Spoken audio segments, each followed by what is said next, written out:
possa nos amparar, nos iluminar, para que em comunhão de pensamentos possamos sair daqui mais fortalecidos, porque segundo Emmanuel, a doutrina espírita é um movimento que liberta consciências, mas acima de tudo, que conforta os corações. Então, através da fé raciocinada, através do estudo, nós temos as nossas consciências libertadas. Mas para que a gente consiga ter o coração confortado, a gente precisa de um alento, como a casa espírita, de uma palestra, de um estudo, de um passe, para nos fortificar e dessa forma a gente conseguir empregar todo esse conhecimento, toda essa libertação de consciência no nosso dia a dia. Que Jesus essa noite possa estar presente, intermediário pelos nossos irmãos maior da vida espiritual, que tanto trabalham, que tanto se esforçam para nos encorajar diante dos nossos medos, diante das nossas angústias, e que possamos sair daqui encorajados para enfrentar as nossas dificuldades e, mais do que isso, para enfrentar a nós mesmos no nosso dia a dia. E que nessa noite especial possamos lembrar da figura de Jesus, no momento em que Lucas, no capítulo 2 do seu Evangelho, nos retrata a aparição do anjo Gabriel, aquela gente simples do campo, aos pastores do campo, que já trabalhavam em alta madrugada e que, dentro daquela simplicidade, dessa simbologia de trabalho simples no campo, aparecem anunciando o nascimento de Jesus.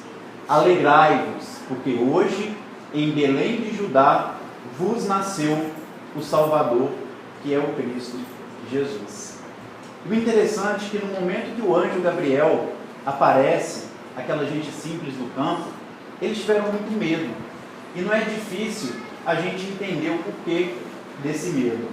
Primeiro vamos trazer para o nosso dia a dia, para as nossas vidas, para tentar compreender melhor esse contexto. Allan Kardec, ele não inventa mediunidade, ele não inventa aparição de espírito da cabeça dele, ou dos médiuns que trabalhavam com ele na codificação espírita. Mas ele vem apenas explicar um fenômeno que já acontecia antes mesmo de Jesus e que está muito bem retratado na Bíblia, no Velho Testamento e até mesmo no Novo Testamento.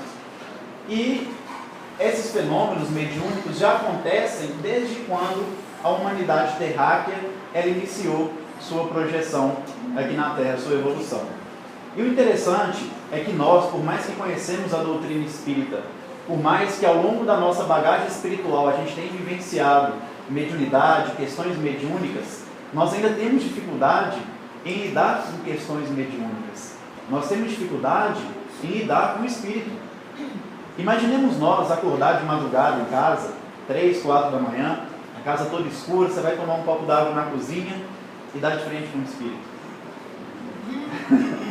Nós somos espíritas, acreditamos na vida após a morte, acreditamos no mundo espiritual, temos entes queridos como irmão, mãe, pai, filho, vó, que já nos antecederam na chamada morte do corpo físico, mas se perguntar se a gente quer ver ele de madrugada, aparecer pra gente, nós vamos preferir falar assim, não, se for para ver, deixa que isso aconteça em sonho, por exemplo, para a gente ser poupado, talvez, desse primeiro susto. Isso não acontece em todo mundo, tem pessoas que já têm uma naturalidade nessas questões de mediunidade.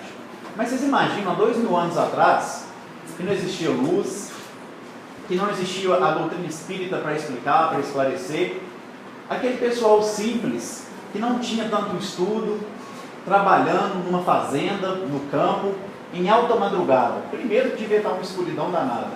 E aparece do nada um espírito. Alegrai-vos! Eles tomaram um susto muito grande. E então, segundo o evangelista Lucas, eles caem por terra de tanto temor. Então eles tomaram um susto. E aí então o anjo Gabriel, uma psicologia muito grande, fala: não assustais, não tenhais medo, alegrai-vos, porque trago a vocês é uma boa nova. E aí ele vem e fala essa frase: porque hoje, em Belém de Judá, vos nasceu o Salvador, que é o Cristo Jesus. E o interessante também a gente trazer para a nossa língua portuguesa, que existem alguns verbos, não sei se tem algum professor de português aqui, se tiver pode me corrigir se eu estiver equivocado, que não precisa de complemento. O verbo nascer é um verbo que não precisa de complemento verbal. Ou seja, eu não vou chegar para minha mãe e falar assim, te nasceu seu filho, porque o verbo não precisa desse complemento. Eu falar, te nasceu. Nasceu e pronto. Cada um nasce para si mesmo. Cada um nasce para evoluir para si mesmo. A gente pode contar com o apoio das pessoas? Podemos, mas cada um nasce com o intuito de evoluir. E essa evolução ela é individual. Mas o interessante é que Lucas narra a fala do anjo Gabriel, ela vem com um complemento no verbo nascer. Vos nasceu Jesus, que é o Salvador. Porque Jesus não tinha necessidade de nascer para ele. Ele já tinha chegado no grau evolutivo do qual compreendia todas as questões físicas, biológicas, químicas, todas as ciências da Terra, ao ponto de, segundo Humberto de Campos, no livro Ao Caminho da Luz, ter sido quem plasmou e codificou o planeta Terra. Então Jesus não tinha necessidade de reencarnar entre nós. Daí o complemento verbal. Vos nasceu Jesus o Salvador. E o Cristo nasceu para cada um de nós. Para Pedro, por exemplo, no momento que Pedro jogava a rede, e Jesus convidou que ele fosse um pescador não apenas de peixes, mas um pescador de homens. Para Maria de Madalena, naquele bate-papo de 40 minutos, mas suficiente para ela voltar o coração ao Evangelho de Jesus. E para cada um de nós, Jesus nasceu, ou ainda vai nascer num momento diferente, porque esse nascimento pode ser renovado a cada instante. E essa renovação, essa busca pelo melhoramento, que a gente deve encontrar na doutrina espírita com a figura de Jesus Cristo. Porque hoje, Jesus tem se afastado do movimento espírita. Falamos de Jesus como um personagem comum da atualidade, da história, e não falamos de Jesus como deve ser falado. Falamos do Cristo, às vezes, na prece inicial e na prece final, e esquecemos de analisar a sua essência. Esquecemos de tentar compreender a luz do Espiritismo que Jesus veio trazer para a humanidade. E a gente tenta fazer o contrário, entender o que o Espiritismo tenta trazer para a humanidade, mas ele não traz nada de novo. Ele só tenta clarear tudo o que Jesus nos disse. É esse movimento libertador de consciências. E no capítulo 8 do evangelista João, nós vamos encontrar Jesus dizendo a alguns judeus no templo que ele era a luz do mundo. E esse acontecimento foi logo após aquela mulher adúltera que estava para ser apedrejada, e Jesus pronuncia aquelas divinas palavras: atire a primeira pedra aquele que estiver sem pecado, mudando para sempre o julgamento de nós encarnados, mudando para sempre a concepção não apenas do cristianismo, mas mesmo as leis da terra, que passou a ser mais tolerantes depois dessa passagem de Jesus. E após ter tido essa oportunidade, ele começa a esclarecer alguns judeus. E o interessante é que no momento do esclarecimento, quando Jesus fala que há luz do mundo, muitos judeus se interessaram pela fala de Jesus e começaram a crer nele, porque o magnetismo do Cristo também envolvia as pessoas de uma forma especial. Hoje, nós que somos de fora, talvez em Pedro Leopoldo vocês não percebam tanto quanto a gente percebe. Quando a gente vem a Pedro Leopoldo, na casa de Chico Xavier, no Meimei, no Luiz Gonzaga, nós sentimos uma energia diferente, por causa do magnetismo de Chico Xavier que está aqui. A gente vai para Uberaba, na Casa da Prece, a mesma coisa. Os irmãos de Natal, não é isso? Não estão sentindo, nessa visita a Pedro Leopoldo, nas casas espíritas, um ambiente diferente? Eu também sinto. Vocês imaginam isso? Chico Xavier já desencarnou. Vocês imaginam as pessoas que aproximavam de Jesus encarnado? Qual era aquele magnetismo? Um magnetismo tão grande ao ponto de balançar o coração de uma figura como Públio Lentulus, que era tão orgulhoso e que não gostava dos cristãos ao ponto de concordar em ver o martírio e a morte da própria esposa. Mas quando ele se aproximava de Jesus, ele tinha um coração balançado. Inclusive, nós vamos ver isso comprovado quando ele foi designado pelo governador romano da época em ir atrás daquele tal de Jesus, que muito se falava dele, para fazer uma descrição e falar aquele governador que era aquele Jesus que talvez colocaria em risco o reinado do governante romano, ou até mesmo dos fariseus, que tinham um poder sobre o povo. E então Públio, que era perseguidor da doutrina do Cristo, escreve uma carta esta, que foi achada mais ou menos no século IV e até hoje está guardada no Vaticano, e que a gente pode acompanhar na íntegra se a gente procurar na internet. É só colocar a carta do senador Públio Lentulus é o governador romano, que a gente vai ver ela na íntegra. E o que chama atenção nessa carta é quando Públio relata o olhar de Jesus. E aqueles que olhavam e fitavam o mestre ou tinham grande temor ou o amavam. Ou tinham grande temor ou o amavam. Não conseguiu odiar. Era esse magnetismo. Os olhos refletem o que está na alma, o próprio Cristo disse. E aqueles que olhavam nos olhos de Jesus não tinham como odiá-lo. Apenas temiam, como Públio Lentulus temeu, ou amava e se entregava à causa do Evangelho.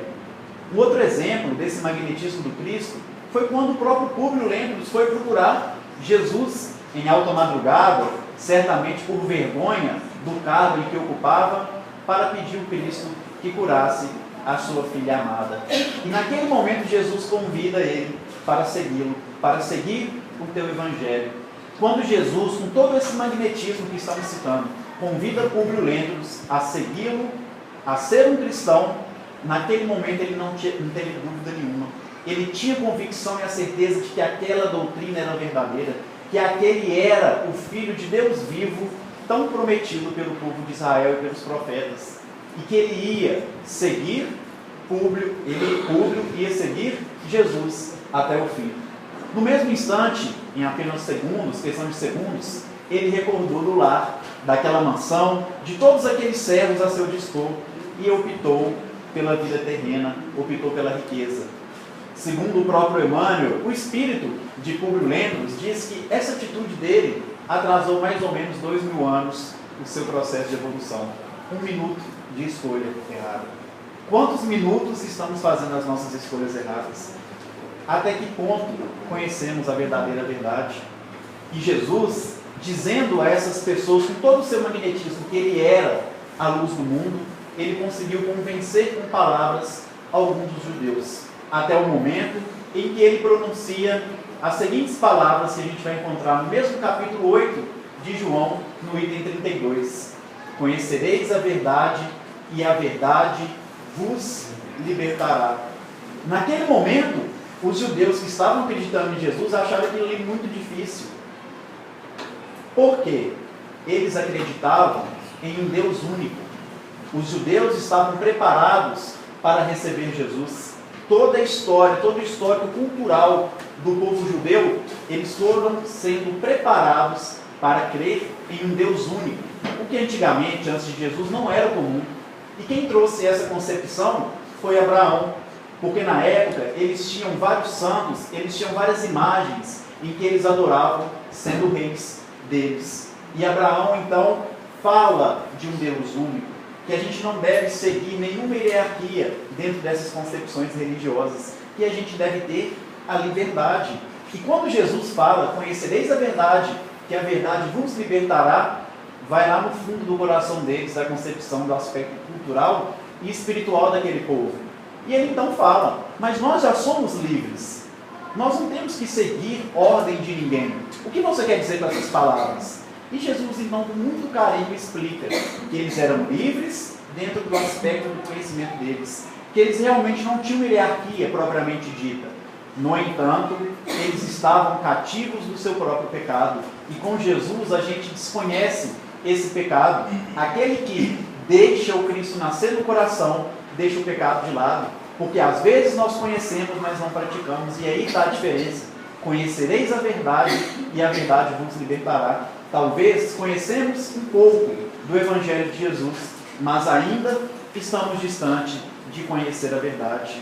E quando Jesus, reunido com os 12 apóstolos, pela última vez, antes de ser crucificado, dentre várias lições que o Mestre deu, como lavar os pés dos apóstolos, simbolizando a simplicidade, como também falando indiretamente que Judas ainda não tinha um coração puro, que talvez um dentre eles, no caso Judas, iria o trair. Quando Jesus fala de um novo mandamento, de amar ao próximo como ele nos amou, e eu digo novo mandamento, apesar dele ter 3 anos já de pregação, no momento que ele fala isso, e que a gente vai encontrar no Evangelho de João, no capítulo 13 e no capítulo 14, porque Jesus faz uma modificação nessa lei maior. Amai-vos uns aos outros como eu vos amei. Até então, era conhecido um amor de Deus sobre todas as coisas e ao nosso próximo como a nós mesmos, mas não um amor como Jesus nos amou. Ele esperou 3 anos de pregação para trazer esse novo amor à humanidade. Ele esperou vivenciar esse amor para falar do amor para a humanidade. E então, logo após tanto ensinamento, Jesus anuncia para os seus que iria desencarnar. É chegado o momento do Filho do Homem ser glorificado.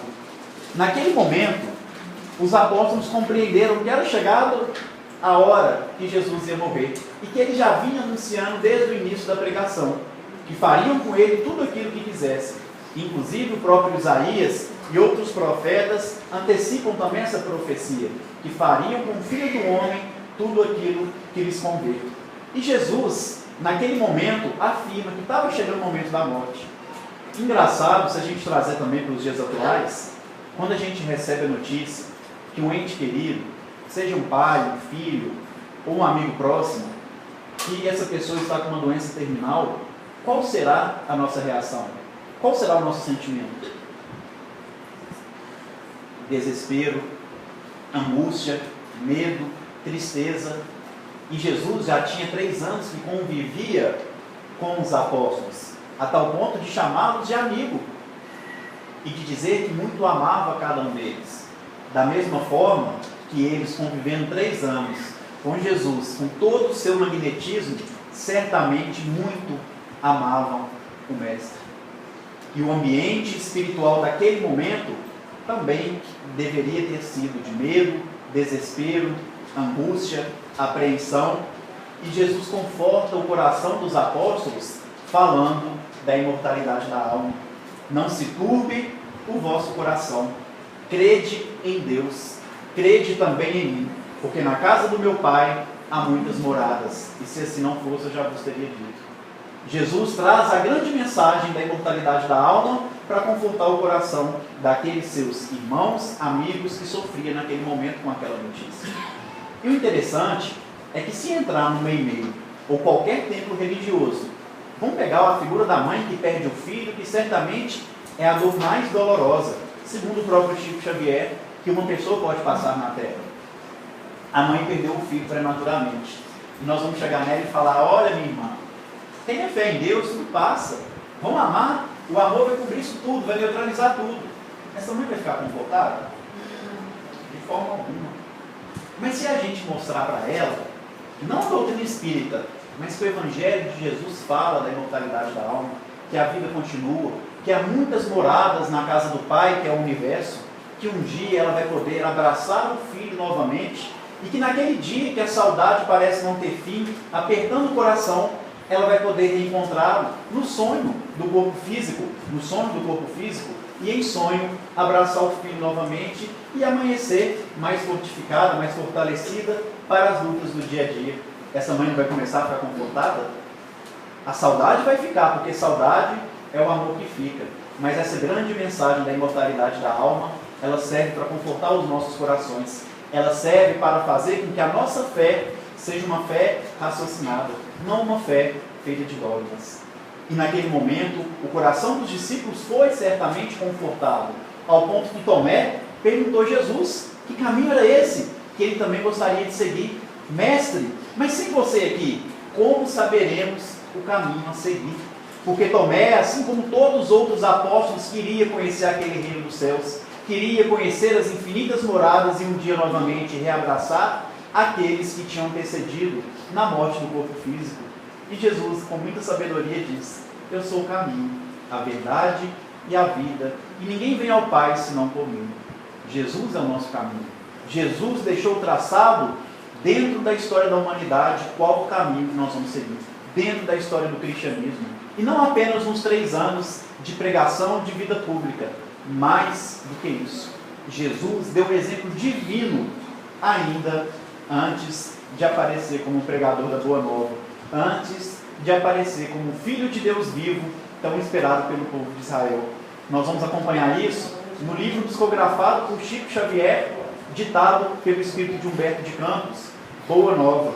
Um livro que deve ser considerado não apenas uma obra espírita, mas um tratado espiritual que Chico Xavier conseguiu trazer para a Terra. O livro Boa Nova, em seu prefácio, Humberto de Campos nos diz que há muitas outras histórias sobre a vida de Jesus que a humanidade ainda não conhece. Uai, mas espera aí, tem a Bíblia. Eu acredito no que está na Bíblia. Fora disso, Jesus não deve ter feito nada. Fez. Inclusive, no final do Evangelho do próprio João, no último parágrafo, nós vamos acompanhar o apóstolo falando: há, porém, muitas outras coisas que ele fez, mas que fossem escritas cada uma delas, creio que nem todo mundo caberia de tantos os livros que seriam escritos. Jesus fez muita coisa que não foi relatada. E Humberto de Campos, no prefácio da obra Boa Nova, nos fala que vai trazer 30 novas histórias de Jesus para a humanidade.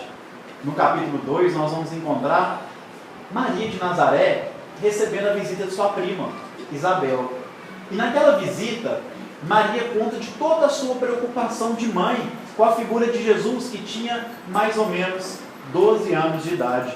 E diz o seguinte para Isabel: olha, temo muito pelo futuro do meu filho, principalmente depois que ele foi apresentado no templo, que Simeão, uma pessoa de bem, de bom coração, voltado para Deus, pegou Jesus e disse: olha, o teu filho vem pela perdição de muitos de Israel. Isso preocupou muito o coração materno de Maria de Nazaré.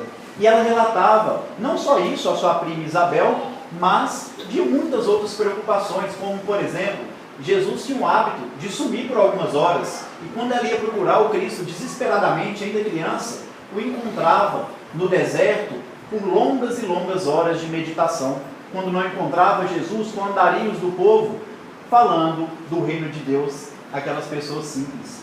Em um episódio, Maria de Nazaré escrevendo para Isabel, Jesus levou um ladrão muito conhecido da região para dentro do seu lar, para se alimentar e tomar um banho.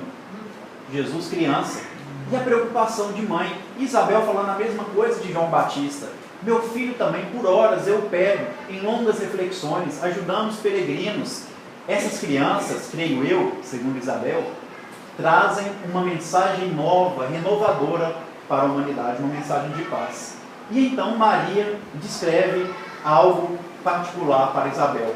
Que numa noite posterior, quando Jesus foi apresentado no templo, e Simeão falou que ele viria para perdições de muitos, na noite posterior, ela conversa com José antes de dormir. Ah, José, eu ando tão preocupado com o nosso filho, temo muito pelo futuro dele.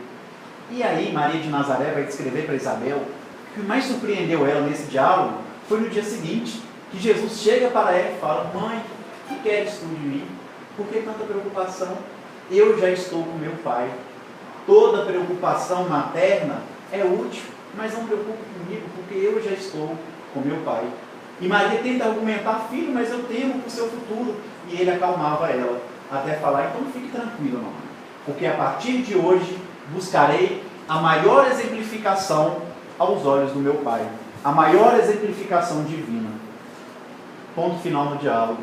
No parágrafo seguinte, Humberto de Campos faz o seguinte comentário: a partir daquele dia, Jesus chegou humildemente a José, seu pai, pedindo que o empregasse nos trabalhos da carpintaria. Desde então, Jesus alegra o seu lar com seu trabalho simples, auxiliando José, e com sua alegria constante, contagiando a mãe. Mostrando para a gente que a maior escola, que a maior exemplificação aos olhos de Deus é o nosso papel no nosso lar. Jesus viveu 3 anos na vida pública, viveu 33, 90%, 30 anos de sua vida viveu para a família, viveu para o lar. O próprio João Batista vem comprovar isso através da sua reencarnação e através das profecias que vamos encontrar desde o Velho Testamento, em Malaquias, no capítulo 4, itens 5 e 6, quando Malaquias, um profeta, um médium, prevê a reencarnação do profeta Elias. Antes do grande e temível dia do Senhor, Elias há de voltar para fazer com que o coração dos pais se volte para o coração dos filhos. Essa era a profecia. Antes do grande e temível dia do Senhor, Jesus, Elias há de voltar. Fala de reencarnação. Para quê? para fazer com que o coração dos pais se volte para o coração dos filhos. Vamos encontrar também no Evangelho de Lucas, se não me engano, no capítulo 1, Zacarias, marido de Isabel, fazendo uma oração e uma promessa no templo, muito comum à sua época, oferecer um incenso e faz um pedido, porque ele já tinha idade avançada, assim como Isabel, que era estéril, mas ele tinha um sonho de ter um filho, ou uma filha, e pede isso com muito amor, com muito carinho. Quem vai aparecer para ele? O mesmo anjo Gabriel que aparece para aqueles pastores do campo. Zacarias, tuas orações foram ouvidas, e Isabel, tua mulher, dará à luz a um filho, que colocarás o nome de João. Nele virá o espírito e a virtude de Elias, para fazer com que o coração dos pais se volte para o coração dos filhos. Olha a concordância da lei de Moisés e da lei de Jesus. Olha a comprovação da reencarnação. Vai receber um filho, colocarás o nome de João Batista. Nele trará o espírito e a virtude de Elias. Para quê? Para fazer com que o coração dos pais se voltem para o coração dos filhos. E vocês podem estar perguntando, engraçado, Rafael, mas se é para Elias reencarnou como João Batista, para fazer o coração dos pais se voltar para o coração dos filhos, ou seja, para harmonizar a família, qual foi o exemplo que a gente conhece de Elias harmonizando alguma família? Eu também não sei não. Mas a gente tem que compreender o contexto. Naquele momento, ele veio para comprovar o processo de reencarnação e demonstrar que não é o acaso que a gente convive com o pai, com o filho, com o irmão, que aqueles foram que nós mais erramos e lesamos no nosso passado, e que Deus, com sua misericórdia infinita, favorece o campo, fazendo com que a gente receba como um filho. Só da mãe engravidar daquele espírito que muitas vezes ela abandonou, que ela traiu, que ela roubou, só dela sentir aquele feto, aquela criança, durante a gestação, aquele amor que começa a contagiar os dois naquela ligação fluídica, aquele ódio começa a ser quebrado. Daí a importância do nascimento de Elias vindo reencarnar como João Batista, porque nós temos essa comprovação nessas duas passagens, que uma é a reencarnação do outro, mas vamos encontrar, por exemplo, na passagem da transfiguração, onde Jesus chama para um monte muito alto os seguintes apóstolos, João, Tiago e Pedro. O interessante é que Jesus não chamou os 12, porque apenas os 3 deveriam estar preparados para compreender quais ensinamentos seriam dados naquele momento.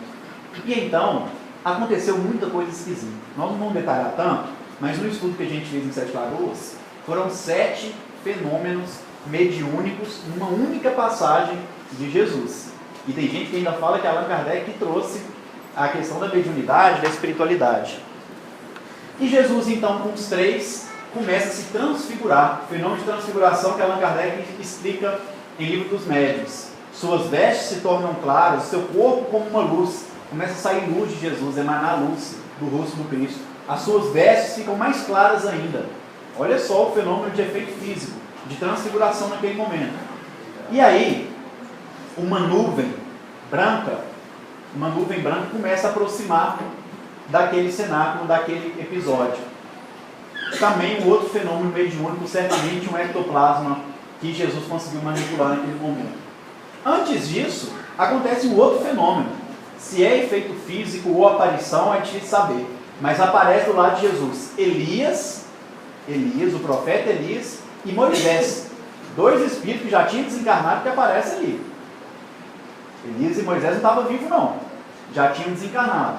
Uai, mas espera aí, Elias não era João Batista? João Batista também já tinha morrido nesse momento. Já tinha desencarnado. Aparecem os 2 espíritos. Pedro, com muita inocência, fala: que bom que nós estamos aqui, mestre. Assim podemos montar uma tenda para você, outra para Moisés e outra para Elias. E Jesus deve ter rido, né, da inocência de Pedro. E então o fenômeno continua. Aquela nuvem vai se aproximando e daquela nuvem sai uma voz. Fenômeno de voz direta. Está na Bíblia. Este é o meu filho amado em quem comprazo. Escutai-o. Olha o que a voz falou, coisa profunda. Este é o meu filho amado a quem com prazo, escutai-o. Nesse momento, aí a gente volta à dificuldade que nós temos com o Espírito. Os 3 apóstolos caíram por terra com grande medo. Assustaram. Primeiro Jesus começou a sair luz do homem. As vestes dele, a roupagem modificou o aspecto.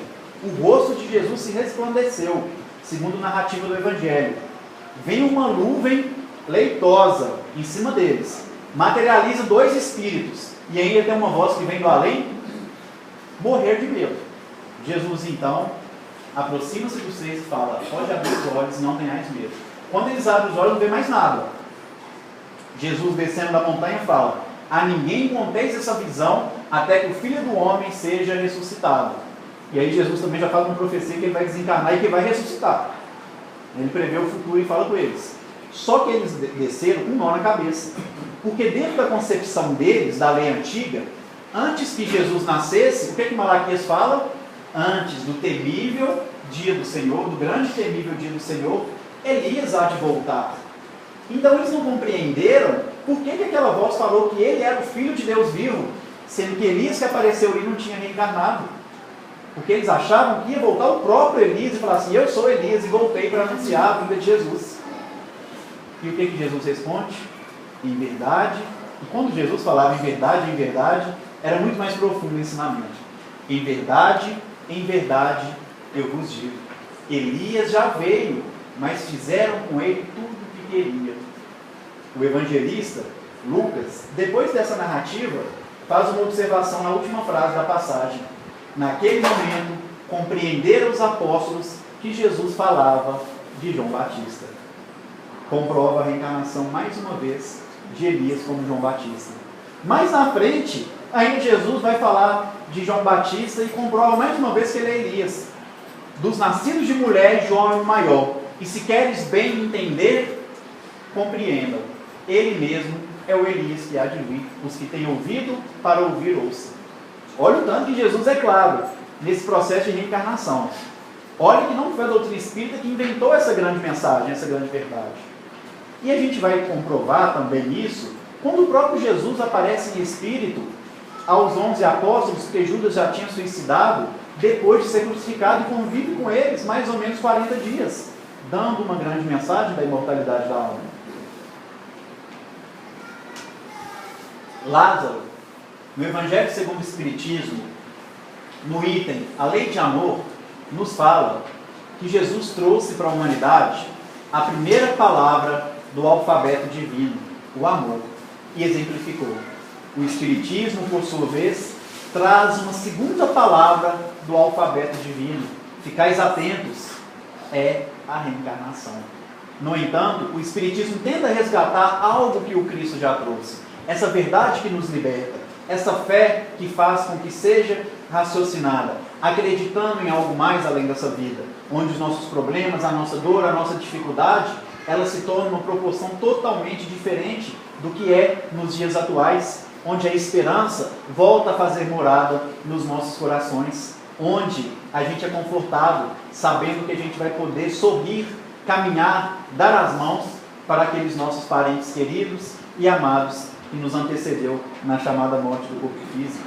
E para os apóstolos de Jesus, a morte e a imortalidade da alma, a imortalidade do Cristo, fez com que acendesse a chama viva da fé. Porque quando Jesus trouxe apenas a mensagem do amor, falava da imortalidade, mas não havia vivenciado, ele não foi seguido fielmente pelos seus seguidores. Jesus, quando estava sendo crucificado, teve apenas a companhia de João, dos 12 apóstolos.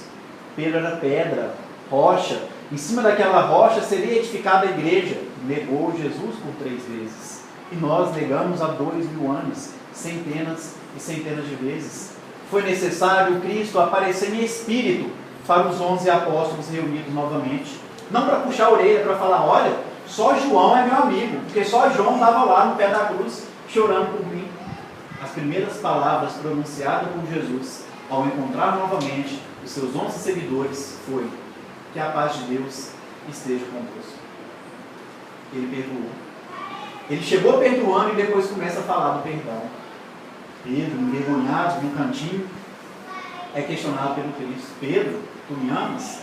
Amo, Senhor. então apacente as minhas ovelhas. Jesus continua falando para os 11 do reino dos céus, da imortalidade da alma, da grande mensagem do amor. Interrompe sua fala novamente: Pedro, tu me amas? Amo, Senhor, então apacente as minhas ovelhas. Continua falando, e no final da sua fala questiona Pedro uma terceira vez, mas dessa vez Jesus chama Pedro de uma maneira diferente. Lá em casa, por exemplo, todo mundo me chama de Rafa, principalmente quando eu era mais novo, criança. Quando minha mãe falava assim: Rafael, vem aqui, eu sabia que alguma coisa eu tinha aprontado, quando chamava pelo nome inteiro, principalmente quem tem um nome composto, né? Eugênio Eustáquio. Quando a mãe chamava Eugênio Eustáquio, alguma coisa eu tinha aprontado, né, Eugênio? E nesse momento, na terceira vez, Jesus não falou: Pedro, tu me amas? Jesus vira-se para Pedro e fala: Simão Pedro, filho de Jonas, ainda fala o nome do pai, tu me amas? Pedro começa a chorar de forma compulsiva: Senhor, tu sabes de tudo, eu o amo, então cuide de minhas ovelhas. Quantas vezes Pedro negou Jesus? Quantas vezes Jesus perguntou do amor? Deu oportunidade. E a vida é assim. Nós temos várias e várias oportunidades para nos libertar através dessa verdade maior. Essa verdade que se elevou segundo o conceito de Gamaliel, quando o próprio Pedro, Tiago e João foram presos a pedido de Paulo de Tarso. A gente acha que Paulo matou Estevão, primeiro mártir do cristianismo, mas Paulo foi responsável pela morte de dezenas de pessoas. Paulo era um homicida, era um serial killer, para quem queira, mas não desanimou. E Paulo, quando prende os 3 apóstolos, ou Saulo ainda, Gamaliel, o único doutor da lei, que advogou a causa daqueles 3 cristãos. Porque todos alegavam: não, essa doutrina que eles professam vai contra os nossos princípios e pode balançar a lei de Moisés. E com muita sabedoria, Gamaliel pergunta: mas vocês acreditam nisso? Que pode ser balançada? Aliás, vocês acreditam na doutrina deles? Não acreditamos, absolutamente. Então, deixai-vos ir, porque se a doutrina que eles professam vem dos homens, um tempo se perderá.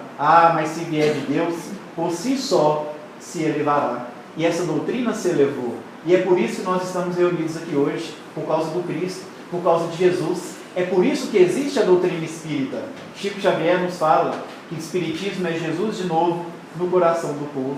Chico Xavier disse que se um dia ele falasse qualquer coisa que estivesse fora do Evangelho de Jesus, para a gente não ficar com Chico, mas ficar com Jesus. E se um dia ele e Kardec falasse algo que fugisse dos ensinamentos do Cristo, para a gente não ficar com Chico e nem com Kardec, mas para a gente ficar com a figura de Jesus. Que Jesus possa ser a referência maior de nossas vidas, que a gente possa ser apaixonado pela figura do Cristo, da mesma forma que Chico Xavier foi, que a gente possa nos referirmos a Jesus com todo o nosso coração, com toda a nossa alma, naquele momento de dor, naquele momento de dificuldade, recordando as divinas palavras pronunciadas pelo Cristo e que ainda ressoam em nossos corações: vinde a mim, todos vós que estáis aflitos e sobrecarregados, que eu vos aliviarei. Que o nosso fardo, que a nossa cruz se torne mais leve, que possamos sair daqui com o coração mais fortalecido, que possamos sair do Centro Espírita Meimei, sabendo que Jesus, nosso irmão maior, está sempre nos fortalecendo, principalmente na dor. E que por mais que a gente errou, a gente pode ser libertado por essa grande mensagem. Que Jesus nos abençoe.